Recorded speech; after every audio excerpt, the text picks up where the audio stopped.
Hi hello welcome to Telugu. నేను మీ anchor Sarath. ఇవాళ మనతో పాటు చైల్డ్ ఆర్టిస్ట్ భాను ఉన్నాడు. అండ్ కేజీఎఫ్, సర్లేరు నీకెవరు, తండేల్ ఇలా వరుస హిట్ సినిమాల్లో తను కూడా ఒక మంచి మంచి క్యారెక్టర్స్ చేస్తూ వస్తున్నాడు. భాను హాయ్. హాయ్ అన్న. హాయ్. ఎలా ఉన్నావు? ఫైన్ అన్న. How you? ఫైన్ ఫైన్, చాలా బాగుంది. అండ్ ప్రీవియస్ వర్క్స్ కానీ ప్రీవియస్ ఫిల్మ్స్ అన్ని చూస్తూ వస్తున్నాం. అండ్ ఇప్పుడు తండేల్ సినిమాతో ఒక మంచి క్యారెక్టర్. అసలు ఎలా వచ్చింది నీకు ఈ ఆపర్చునిటీ, తండేల్ సినిమా ఆపర్చునిటీ? నాకు ఫస్ట్ ఆడిషన్ ద్వారా వచ్చింది. ఫస్ట్ ఆడిషన్ జరుగుతుంది అనుకుని తెలుసుకొని I was went there. Script paper ఇచ్చారు, చదువుకొని ఓ 2 సీన్స్ చేయమన్నారు. టెస్టా? ఓకే. ఆ 2 సీన్స్ మూవీలో ఉండే సీన్స్ చేయమన్నారు. చేశాను. బాగుంది, గుడ్, చెప్తాము అన్నారు. ఎవరు చెక్ చేశారు? డైరెక్టర్ గారా లేదంటే? డైరెక్ట్గా చెక్ చేయలేదు, ఏడీస్ అన్న వాళ్ళు చెక్ చేశారు, చెప్తామన్నారు. ఫ్యూ డేస్ తర్వాత లుక్ టెస్ట్కి పిలిచారు, దాని తర్వాత షూట్కి. నువ్వు సెలెక్ట్ అయిన తర్వాత సెట్లో కానీ వర్క్ చేసేటప్పుడు మొత్తం ఎక్కడ చేశారు ఇదంతా, షూటింగ్ అంతా ఇదంతా? కొన్ని చోట్ల చేశారు. కొన్ని బిహెచ్ఎల్లో చేశారు, రామోజీ, ఉడిపి, అంకోలా, ఇలా డిఫరెంట్ ప్లేసెస్లో చేశారు. ఈ షూట్ మొత్తం ఎన్ని డేస్? 50 days వరకు వర్క్ షెడ్ మొత్తం అంతా 50 days వరకు వర్క్. నీకు అంటే క్యారెక్టర్ చెప్పినప్పుడు చెప్పారా ఇలా, అంటే ఐ మీన్ చేపలు పట్టుకునే వాళ్ళ క్యారెక్టర్ అని చెప్పి, అని వాళ్ళ ఫ్యామిలీ తోటి ఉంటుంది జర్నీ, ఇదంతా చూపించారు? నీకేమైనా చెప్పారా? మొత్తం నాకు ఫస్ట్ చెప్పలేదు ఆడిషన్ అప్పుడు. దాని తర్వాత మెల్లిగా వాట్ ఈస్ యువర్, మీ నాన్న ఎవరు, మీ తాత ఎవరు, నువ్వెవరు అంతా చెప్పారు. ఓకే. ఇప్పుడు ఎవరు మీ నాన్న పేరు ఏం పేరు సినిమాలో? సూరిబాబు. సూరిబాబు. మీ తాతగారి పేరు? దద్దా.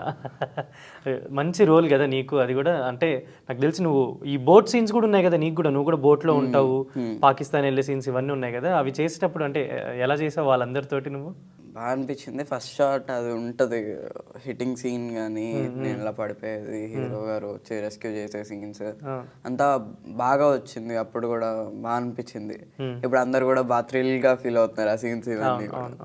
సో నాగ చైతన్య గారు అంటే సెట్లో వర్క్ చేసేటప్పుడు మీరు అందరు మాట్లాడుకుంటుంటారుగా మామూలుగా, షూటింగ్ లేనప్పుడు కానీ ఖాళీ టైంలో ఏమైనా మాట్లాడుకునే వాళ్ళ మీరు నాగ చైతన్య గారితో? నాగ చైతన్య గారితో మాట్లాడినా కొంచెం తక్కువగా మాట్లాడతారు ఎంత తెలిసినా కానీ. బట్ ఈ రెస్క్యూ సీన్స్ కానీ ఇవేమైనా చేసినప్పుడు కానీ, ఇలా ల్యాండ్ అయ్యేటప్పుడు కానీ ఇట్లాగా కొంచెం కేర్ఫుల్గా, ఆయన కేర్ఫుల్గా ఉంటారు. నాకు కూడా ఓకేనా బాను, ఓకేనా, ఏం కాలేదు కదా, కేర్ తీసుకుంటారు ఇప్పుడు. అండ్ మెల్లిగా ఏం చదువుకుంటున్నావు అలా నార్మల్గా మాట్లాడుతారు. ఇన్ జైల్లో సీన్స్ ఉన్నాయి కదా, జైల్లో చేసే సీన్స్ కానీ, నువ్వు ఫ్లాగ్ పట్టుకొని వచ్చే సీన్ కానీ, మామూలు కొన్ని సీన్స్ ఉన్నాయి కదా, సో అవన్నీ మామూలుగా నీకు ముందే నెరేట్ చేశారా ఇలా ఉంటాయి నీ ఎపిసోడ్స్ అన్నీ? అంటే సెకండ్ హాఫ్లో చూసుకుంటే ఆ జైలు ఎపిసోడ్లో నీవి కూడా ఒక 2-3 సీన్స్ ఉంటాయి మొత్తం. సో ఫుల్ ఇప్పుడు నాగ చైతన్య గారు ఎలా కనిపిస్తారు, నువ్వు కూడా అలానే కనిపిస్తావు. సో అవన్నీ చేసేటప్పుడు నీకు ఏం చెప్పేవాళ్ళు? అంటే కొంచెం దేశభక్తి గురించి ఉంటుంది. ఆడిషన్లో నేను ఫస్ట్ అదే చేశాను, అదే సీన్ ఫ్లాగ్ పెట్టి జనగణ మనం పాడేది అదే చేశాను. అండ్ నాన్నదో సీన్ చేశాను. ఈ 2 సీన్స్ కొంచెం నాకు ఇది ఉంది, ఏంటి సీన్ ఏంటి అని. ఇంకా మిగతా షార్ట్స్ కూడా అన్న వాళ్ళు వచ్చి చెప్పేవారు, ఓకే ఇట్లాగా ఇది సీన్ ఇలా ఉంటుంది, నువ్వు ఇలాగ ఫ్లాగ్ పెడతావు, ఇలా ప్రతి మొత్తం చెప్పేవాళ్ళు. అలాగా ఇదయ్యేది.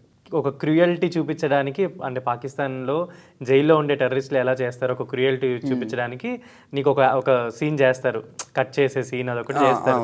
అది నువ్వు చెప్పినప్పుడు ఎలా ఫీల్ అయ్యావు? అండ్ చేసిన తర్వాత అక్కడున్న సెట్లో ఉన్న మెంబర్స్ కానీ మిగతా టీం అంతా రియాక్షన్ ఏంటి? ఆ సీన్ అంతా అయిపోయిన తర్వాత బాగా వచ్చింది సీన్ అని అనుకుంటాం కదా, అలా ఫస్ట్ నీకు చెప్పినప్పుడు నువ్వు ఎలా ఫీల్ అయ్యావు, చేసిన తర్వాత ఎలా ఫీల్ అయ్యావు? చెప్పినప్పుడు కొంచెం నర్వస్గానే ఉంటుంది, ఎందుకంటే ఎలా తీస్తారో తెలీదు. I don't know how they will make అనమాట. కొంచెం ఇదిగా ఉంది. బట్ షార్ట్లోకి వచ్చేసరికి నేను ఇంకా చేయడానికి తప్పదు. సో మరీ ఇదిగా చేయకుండా లైక్ బ్లర్గా చేసి చూపిస్తారు. సో షార్ట్ ఉంది, భయం వేసింది అంటే బ్లడ్ అదంతా ఉంటది కదా సీన్ మేక్ చేసేటప్పుడు? అదేం లేదు, బ్లడ్ అదంతా నిజమైన బ్లడ్ కాదు కదా, సో అలా ఏం అనిపించలేదు. నార్మల్గా జరిగిపోయింది షూట్ కూడా. షార్ట్ కూడా బాగా వచ్చింది అన్నారు, గుడ్, బాగా చేసాం అన్నారు. బోట్లో సీన్స్ ఎలా జరిగాయి అంటే, ఇప్పుడు నాగ చైతన్య గారు మీ టీం అంతా వెళ్తుంటారు కదా, బోట్లలో వెళ్తుంటారు కదా, ఆ ఎపిసోడ్స్ అన్ని తీశారు కదా, అవి ఎలా జరిగాయి, ఎలా షూట్ చేశారు? బాగానే నిజమైన సముద్రంలో షూట్స్ వచ్చేసరికి చాలా బాగా వచ్చాయి, ఫెంటాస్టిక్గా. లైక్ అక్కడే బోట్లోనే గింబల్స్ అన్నీ ప్రతి అక్కడే పెట్టేవాళ్ళు, అక్కడే చేసేవాళ్ళు. అక్కడే మిడిల్ సీన్లోనే ఉండాలి.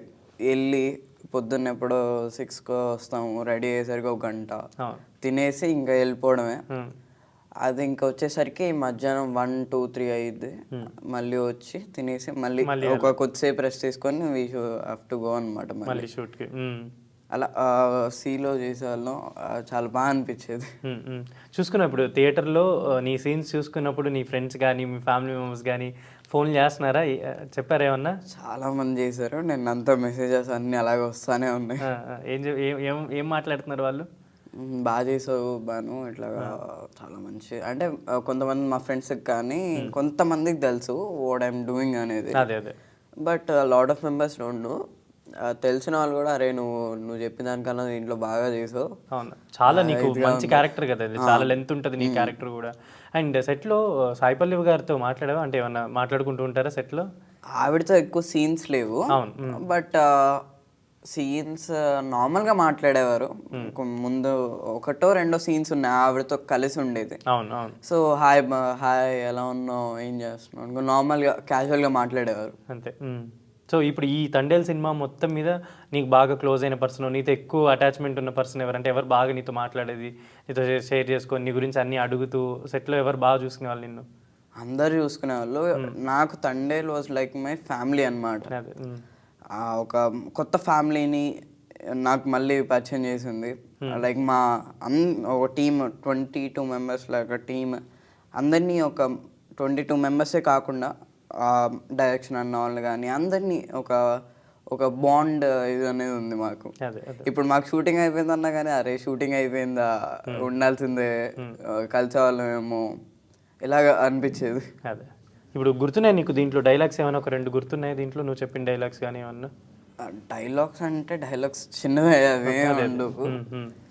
బట్ డైలాగ్స్ చాలా చిన్నగా ఉంటాయి. జస్ట్ నాకు తెలుసు అన్న అనుకోని అన్నాం, ఇలాగే చిన్న డైలాగ్ ఉంటుంది. సో ఓవరాల్ నీకు తండేల్ సినిమా అంటే ఒక మంచి ఎక్స్పీరియన్స్ అని చెప్పుకోవచ్చు. ఎందుకంటే నీ క్యారెక్టర్ పరంగా కానీ ఇప్పటివరకు చేసిన సినిమాల్లో కూడా ఎక్కువ లెంత్ ఉంటుంది కదా దీంట్లో కూడా. You are happy for this మూవీయా? ఏమేమి సినిమాలు జరుగుతుంది ఇప్పుడు? తండేల్ సినిమా కాకుండా ఇంకేం సినిమాలు జరుగుతుంది? తండేల్ కాకుండా VD12 అవుట్ చేస్తున్నాం, విజయ్ దేవరకొండది. ఓకే.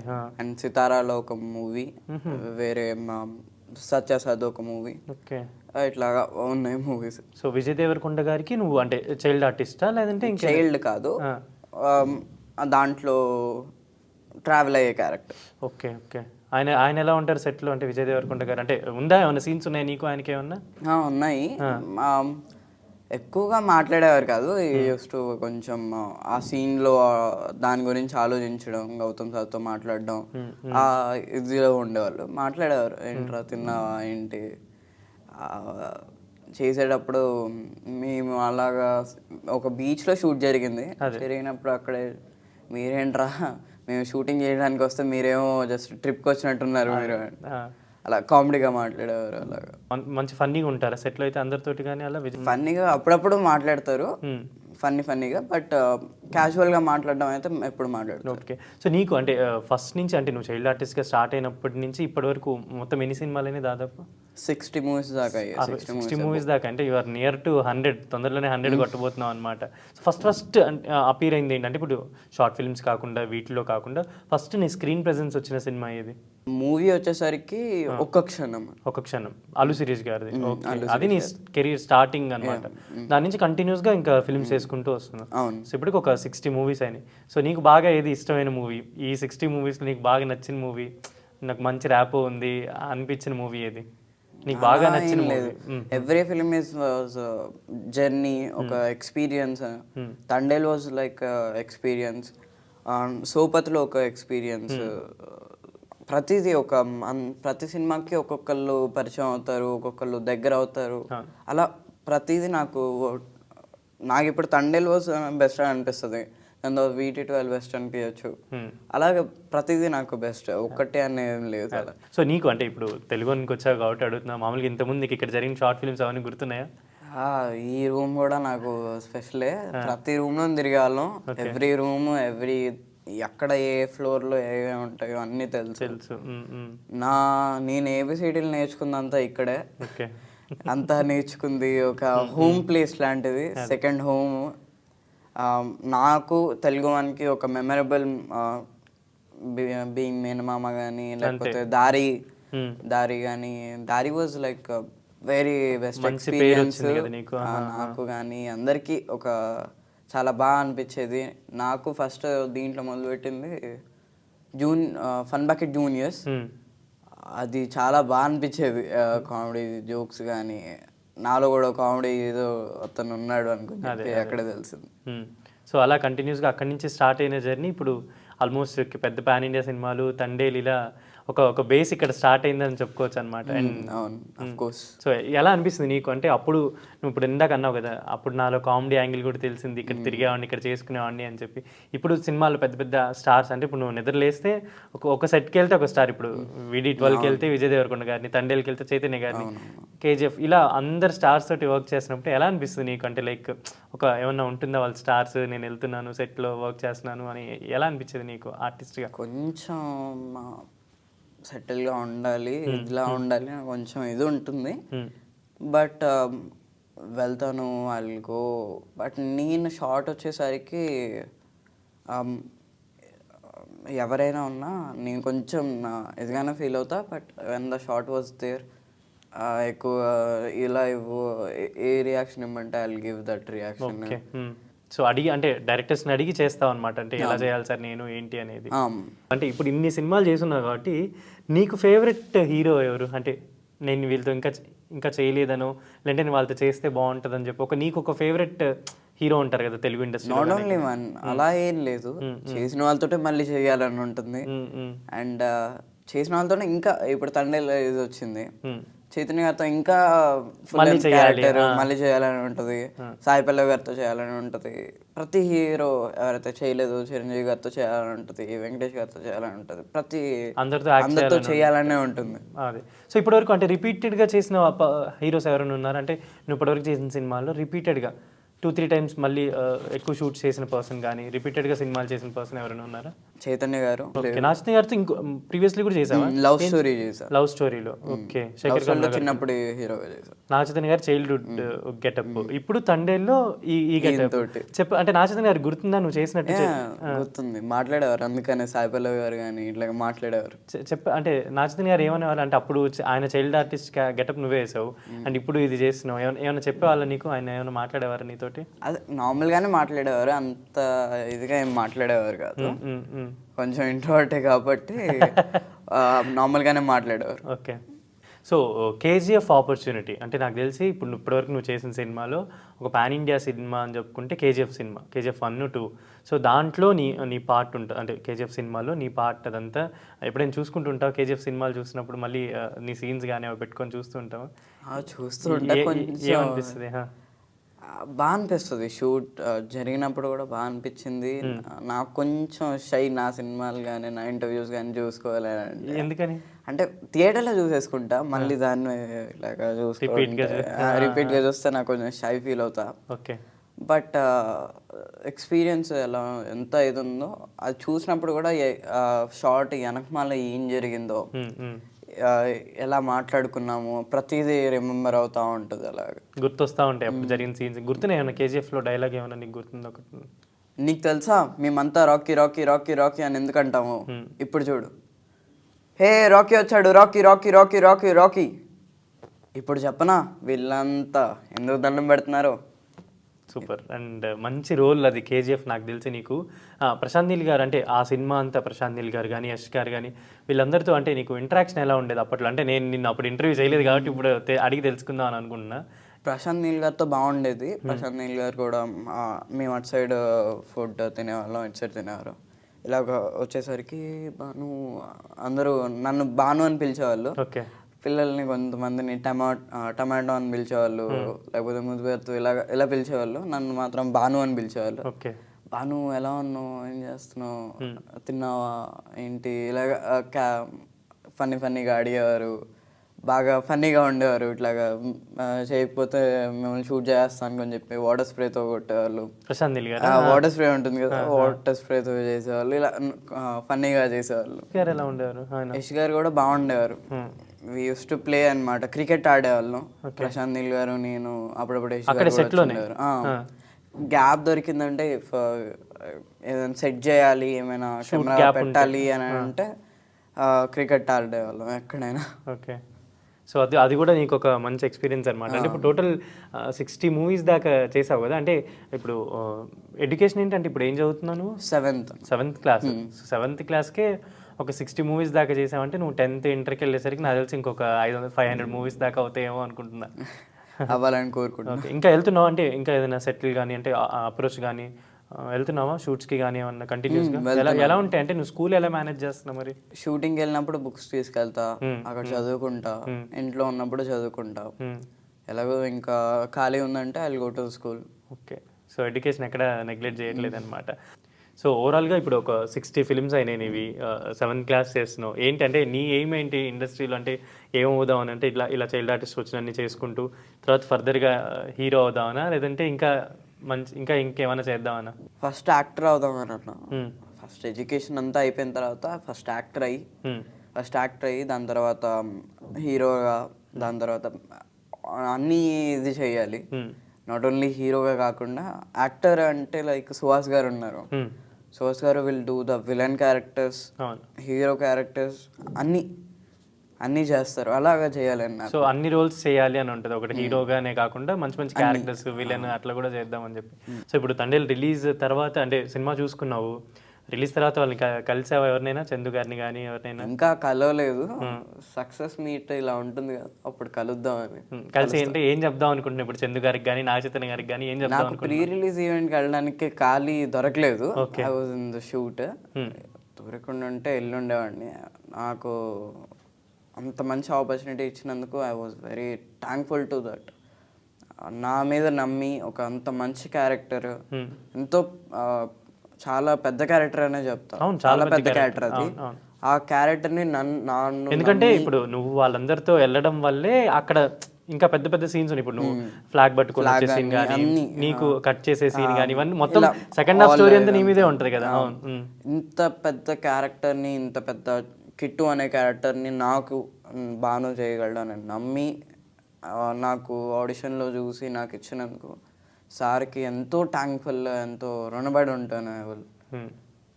సో ఇప్పుడు వాళ్ళని కలిస్తే నువ్వు అదే చెప్తావు అనమాట, థ్యాంక్స్ అండి నాకు ఇంత మంచి ఆపర్చునిటీ. అలాగే మంచి ఫ్యామిలీని ఇచ్చినందుకు కూడా థ్యాంక్స్ అని చెప్తాను. తండేల్ ఫ్యామిలీ. సో నీకు అంటే ఇప్పటివరకు నువ్వు చాలా సినిమాలకి వెళ్ళి ఉంటావు, చాలా ఆడిషన్స్కి వెళ్ళి ఉంటావు, చాలా టెస్ట్లకి వెళ్ళి ఉంటావు. నీకు కూడా ఫేవరెట్ కొన్ని డైలాగ్స్ ఉంటాయి. నీకు బాగా మెమరబుల్గా ఒక మంచి డైలాగ్ ఉంటుంది, గుర్తుంటుంది కదా. అలా ఏదైనా ఇప్పుడు నిన్ను పిలిచి బాను ఒక ఆడిషన్ ఇవ్వు, ఒక టెస్ట్, ఒక డైలాగ్ చెప్పమంటే నువ్వు ఏ డైలాగ్ చెప్తావు బాను? మూవీ ఆడిషన్ ఏదైనా జనరల్. ఇప్పుడు నేను ఎవరు పిలిచారు, ఒక పెద్ద డైరెక్టర్ ఎవరు ఒకరు పిలిచారు, బాను నాకు ఒక డైలాగ్ చెప్పు, ఒక ఆడిషన్ చెప్పు, అది నువ్వు సాడ్గా చెయ్యి, కోపంగా చెయ్యి, అలా ఒక డైలాగ్ చెప్పమంటే ఆన్ ఏ మూమెంట్ నువ్వు ఏ డైలాగ్ చెప్తావు? నేను ఒక నటుడిని అనుకొని చెప్పి చిరంజీవి గారి డైలాగ్ చెప్తా. సో నేను ఒక నటుడిని, చమ్కీల బట్టలు వేసుకొని, అట్ట కిరీటం పెట్టుకొని, చక్క కత్తి పట్టుకొని, కాగితం పూల వర్షంలో కీలుగుర్రంపై స్వారీ చేసే చక్రవర్తిని నేను, కాలాన్ని బంధించి శాసించే నియంత్రణని నేను ఒక నటుణ్ణి, నాది కాని జీవితాలకు జీవం పోసే నటుణ్ణి, నేను కాని పాత్రల కోసం వెతికే విటుణ్ణి, వేషం కడితే అన్ని మతాల దేవుణ్ణి, వేషం తీస్తే ఎవ్వరికీ కాని జీవుణ్ణి, నేను ఒక నటుణ్ణి, నవ్విస్తాను, ఏడిపిస్తాను, ఆలోచనల సంద్రంలో ముంచేస్తాను, హరివిల్లుకి ఇంకో 2 రంగులు వేసి నవరసాలు మీకిస్తాను, కానీ నేను మాత్రం నలుపు తెలుపుల గందరగోళంలో బ్రతుకుతుంటాను. నేను ఒక నటుణ్ణి, జగానికి జన్మిస్తాను, సగానికి జీవిస్తాను, యుగాలకి మరణిస్తాను, పోయినా బ్రతికుంటాను. నేను ఒక నటుణ్ణి, లేనిది ఉన్నట్టు చూపే కరికట్టుగాడిని, ఉన్నది లేనట్టు చేసే టక్కుటమారు పోండి, ఉన్నదంతా నేనే అనుకునే అహం బ్రహ్మస్మిని, అసలు ఉన్నానో లేనో తెలియని ఆఖరి మనిషిని. నేను ఒక నటుణ్ణి, పిడుగుల కంఠాన్ని నేను, అడుగుల సింహాన్ని నేను, నరం నరం నాట్యం ఆడే నటరాజ రూపాన్ని నేను, ప్రపంచ రంగస్థలంలో పెడికెడు మట్టిని నేను ఒక నటుణ్ణి, అసలు ముఖం పోగొట్టుకున్న అమాయకుణ్ణి, కానీ 9 తలలున్న నటరానుణ్ణి, నింగి నేల 2 అడుగులైతే 3వ పాదం మీ మనసులపై మోపే వామనుణ్ణి, మీ అంచనాలు దాటే ఆజానుభావుణ్ణి, సంచలనాలు సృష్టించే మరో కొత్త దేవుణ్ణి. నేను ఒక నటుణ్ణి, అప్సరసల ఇంద్రుణ్ణి, అందుబాటు చంద్రుణ్ణి, అభిమానుల దాసుణ్ణి, అందరికీ ఆప్తుణ్ణి, చప్పట్లని భోంచేస్తూ ఈలనే శ్వాసిస్తూ అనుక్షణం జీవించే అల్ప సంతోషిని నేను, మహా అదృష్టవంతుడిని నేను, తీర్చలేని రుణమేదో తీర్చాలని పరితపించే సగటు కళాకారుడిని నేను. ఆఖరి శ్వాస వరకు నటనే ఆశ నాకు. నటుడిగా నన్ను ఇష్టపడ్డందుకు శతకోటి నమస్సులు మీకు. సూపర్ భాను. అసలు అంటే ఇలాంటి డైలాగ్ ఆడిషన్ చెప్తే డెఫినెట్లీ వాళ్ళు నిన్ను తప్పకుండా పెట్టుకుంటారు సినిమాలో, అసలు వాళ్ళు మిస్ అవ్వరు నిన్ను. సో ఇప్పటి వరకు చేసిన హీరోల్లో నువ్వు బాగా అంటే అబ్జర్వ్ చేసిన క్వాలిటీస్ కొన్ని ఉంటాయి కదా. ఇప్పుడు నాగ చైతన్య గారితో చేసావు, విజయ్ దేవరకొండ గారితో చేసావు, అలా వరుసగా స్టార్స్తో చేస్తుంటావు, యష్ తోటి. ఇలా నువ్వు ఒక్కొక్క హీరోలో నువ్వు అబ్జర్వ్ చేసిన క్వాలిటీ ఏమైనా చెప్పగలవా? అందులోని ఫస్ట్ వచ్చేసరికి ఏంటంటే స్టైల్ ఉంటుంది. యష్ గారిది, విజయ్ దేవరకొండ గారిది అదొక వాకింగ్లోనే ఒక స్టైల్ వస్తుంది.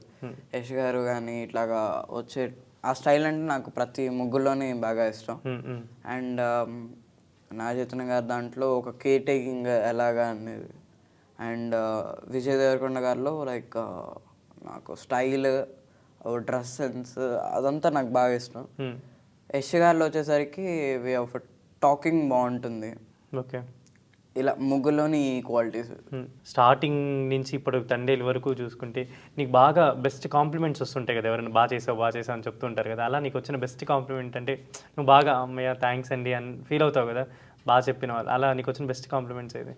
నాట్ ఓన్లీ ఉన్నాను, లైక్ ఇప్పుడు లవ్ స్టోరీకి శేఖర్ కమల గారు ఇచ్చారు, అండ్ ఇప్పుడు చందు సార్ కూడా ఇచ్చారు. చందు సార్ ప్రతి సీన్కి కూడా ఇట్లా బాగా చేసావురా, షార్ట్ బాగా వచ్చింది, ఇలాగా అన్ని చెప్పేవారు. ఓకే. ఇది ఇంకా ప్రతి కొన్ని చాలా మూవీస్ వరకు లో కూడా అలాగే చెప్పారు, బాగా చేసావు బాను, ఇట్లాగా షార్ట్ బాగా వచ్చింది ఇది. ఇంకెవరితో చేసావు నువ్వు? విజయ్ దేవరకొండ, బాలకృష్ణ గారితో. బాలకృష్ణ గారితో కూడా చేసావా? ఏం సినిమాలో? ఎన్టీఆర్ కథానాయకుడు చేసావు. Okay okay. దాంట్లో చైల్డ్ గెటప్ కదా. ఆయనతో ఒక నీకు తెలుసా మేమంతా రోజు లైక్ అవ్వ మనం ఎప్పుడు రాగి ముద్దేనా వరన్నం తినమా అనుకొని అలాగా ఆ సీన్ దగ్గర, ముసలావిడ దగ్గర సీన్, ఐ మీన్ వరదలు వచ్చినప్పుడు దగ్గర సీన్. Okay okay. ఆయన సెట్ లో చూసావా అంటే వర్క్ చేసేటప్పుడు కానీ ఎలా ఉండేవారు బాలకృష్ణ గారు? బాగుండేవారు. నాకు సీన్ అర్థం కాకపోతే సారే చెప్పేవారు, ఇలా తీసుకొని వెళ్ళాలి, ఇలాగ అక్కడ ఆగాలి, ఇది అంత అనుకొని చెప్పి సారే చెప్పేవారు. ఇలా ఆయన్ని చేయి పట్టుకొని అలా తీసుకొని వచ్చేవాడిని. ఆ సీన్ కూడా బాగుండేది, చెప్పడం కూడా బాగా చెప్పేవారు. అంటే ఎలా చెయ్యాలి అని చేసి చూపించేవాళ్ళు బాలకృష్ణ గారు. ఇలా పట్టుకొని సరే అమ్మ అన్నట్టుగా ఇలా తీసుకెళ్ళాలి, అక్కడ ఆగాలి, ఇవంతా చెప్పేవారు బాలకృష్ణ. అంటే ఇప్పుడు నువ్వు నీ సీన్ కాకుండా, ఆ సీన్ కాకుండా బాలకృష్ణ గారు వేరే సీన్స్ జరుగుతున్నప్పుడు నువ్వు సెట్లోనే ఉండింటావు కదా, ఉన్నప్పుడు చూస్తున్నావు అంటే బాలకృష్ణ గారు ఎలా ఉంటారు, ఆయన ఎలా ప్రొనౌన్సియేషన్ చేస్తారు, ఎలా చెప్తారు డైలాగ్, ఇవన్నీ అబ్జర్వ్ చేస్తావా? నేను అబ్జర్వ్ చేసామండి. నాకు నా సీన్ వరకే నేనున్నాను. ఆ సీన్లోనే ఏదైనా సార్ డైలాగ్ ఉన్నా ఇలాగ అడిగేవారు, ఇలాగా సార్ గారు ఎలా చెప్తే డైరెక్టర్ గారు కృషి గారికి ఎలా కావాలంటే సార్ అలా ఇచ్చేసేవారు. చాలా చూసేటప్పుడు అసలు సార్ ఏం చేస్తున్నారు అని అనిపించేది. చాలా నేర్చుకోవడానికి కూడా నాకు తెలిసినంత వరకు గ్రేట్. ఇప్పటి స్టార్స్ కూడా ఒక ఈ ఏజ్లోనే వాళ్ళు ఈ ఏజ్లోనే ఇలా చేస్తున్నారంటే వాళ్ళకి ఇంకా ఎక్కువ ఏజ్, చిరంజీవి గారికి కానీ ఇంకా ఎక్కువ ఏజ్ అయినా కానీ వాళ్ళు at that age also they are doing the dance, fightings all చాలా బాగా అనిపిస్తుంది. ఆయన అంటే ఇప్పుడు బాలకృష్ణ గారు సెట్లో ఉన్నప్పుడు కానీ అలా ఉన్నప్పుడు కానీ ఇప్పుడు నీతో మాట్లాడినప్పుడు కానీ యాక్షన్ చెప్పినప్పుడు అంటే యాక్షన్ చేస్తూ ఉంటారు, లేనప్పుడు నార్మల్ సెట్లో మిగతా వాళ్ళందరితో ఎలా ఉండేవారు? బాగా మాట్లాడేవారు. ఏంటి నీ పేరు ఏంటి అని అడిగారు, సరే ఇలా బాను, ఓకే బాను ఏంటి ఏ ఊరు, ఇలా క్యాజువల్ టాక్ అప్పుడప్పుడు చేస్తుండేవారు.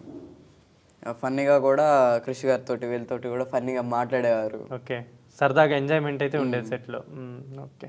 సో ఇప్పుడు నువ్వు ఇలాంటి ఫిలిమ్స్ చేస్తూ కూడా కొన్ని ఫిలిమ్స్ ఉంటాయి, కొంచెం స్టోరీ డ్రివెన్ ఫిలిమ్స్ కొన్ని ఉంటాయి. ఇప్పుడు గమనం కానీ, సోపతులు కానీ, నువ్వు లాస్ట్ టైం కూడా ఒకటి ఈ విమానం సినిమా కూడా ఇలా చేసావు. సో ఆ ఎక్స్పీరియన్సెస్ ఒకసారి చెప్తావా? గమనం వాజ్ ఎన్టీఆర్ కథానాయకుడు వల్లే వచ్చింది నాకు. బాబా గారు ఫస్ట్ ఇలా చెప్పడం చూసి బాగుంది అని చెప్పడం, దాని తర్వాత డైరెక్టర్ గారికి రిఫర్ చేయడం అక్కడ డైరెక్టర్ గారు చూడడం, ఆడిషన్ ఓకే అయింది, సెట్లోకి వెళ్ళాము. సెట్లో కూడా ఎక్స్పీరియన్స్ బాగా అయింది. ప్రతి షాట్ మాది ఫుల్ రైన్ మూవీ, ఎక్కువగా రైన్ మెయిన్ ఉంటుంది కాబట్టి రోజు తడిచే వాళ్ళం. జలుబు వచ్చేసేది, ఫీవర్ వచ్చేది. పొద్దున్న వెళ్ళామా తడిచామా, సేమ్ డ్రెస్సెస్ ఉండేవి. రోజు తడిచామా అయిపోయిందా, రోజు తడిచామా అలాగే ఉండేది. బట్ ఎక్స్పీరియన్స్ బాగుండేది బాబా గారితో కానీ అందరితో. ఇంకా సోపతులు అయితే ఆ, అది ఇంకొక వరల్డ్, ఫన్నీ వరల్డ్.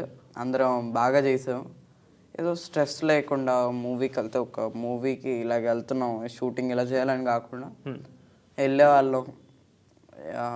డైరెక్టర్ గారు సీన్ చెప్పారు, ఇట్లాగా అన్న ఇట్లా ఇలా బాను ఇట్లా చేయాలి, ఇట్లా నువ్వు వస్తావు, ఇట్లా డబ్బులు పడిపోతాయి, ఇట్లా ఆల్ సీన్ ఇలా చెప్పారు. ఓకే అన్న ఫటాఫట చేసేవాళ్ళం. కెమెరా ఇలా పట్టుకునేసేవారు. అన్నీ అలాగా అన్నీ అనుకూలంగా ఉండేసరికి సినిమా కూడా చాలా తొందరగా చేస్తాం మేము, ఫాస్ట్గా కంప్లీట్. ఇంకా విమానం విషయానికి వచ్చేస్తే ఎమోషనల్ అయ్యావు నువ్వు కూడా విమానం సినిమా చూసినప్పుడు? యా కొంచెం నాకు ముందు స్టోరీ తెలుసు, బాగా అనిపించింది కూడా స్టోరీ ఫస్ట్ వినంగానే. అరే ఇట్లాగా బాగా అనిపించింది కొంచెం. అబ్బా ల్యాండ్ అయిన తర్వాత అయినా చనిపోయి ఉంటే బాగుండు అనుకుని ఒక చిన్న ఇది. బట్ సినిమా ఎక్స్పీరియన్స్ మీకు చూసినప్పుడు ఎంతైతే ఇది ఇంపాక్ట్ ఏదైతే ఉందో అదే ఇంపాక్ట్ మాకు షూటింగ్ చేసేటప్పుడు కూడా ఉంది. ఎవరైతే ఆ అబ్బాయి ధృవ ఉన్నాడో, ధృవ తోటి మేమిద్దరం లైక్ ఫ్రెండ్స్. ముందే కొంచెం బాండ్ ఉంది, ఈ మూవీతో ఇంకా కొంచెం బాండ్ అయ్యింది. సో ఇద్దరం బాగా మాట్లాడుకునే వాళ్ళం. సముద్రకన్య గారు కానీ సముద్రకన్య గారు బాగా మాట్లాడేవారు. బాను హాయ్ అనుకొని చెప్పి మాట్లాడేవారు. ఎలాగా ఏంటి ఏం చేస్తున్నాను అనుకొని చెప్పి బాగా ఎక్కువగా మాట్లాడేవారు. అండ్ అందరూ చేసేవాళ్ళు. అందరూ రావుల రామకృష్ణ గారు కానీ అందరూ కరెక్ట్గా ఒక సెట్ అయిపోయి ఉంది. అది అంతా బాగా జరిగింది. Okay, thank you so much Bhanu. And చాలా మంచి మంచి సినిమాలు ఇలానే చేస్తూ అండ్ తొందరలోనే 100 దాటి 500 దాకా కూడా వెళ్ళిపోవాలనుకుంటున్నాను.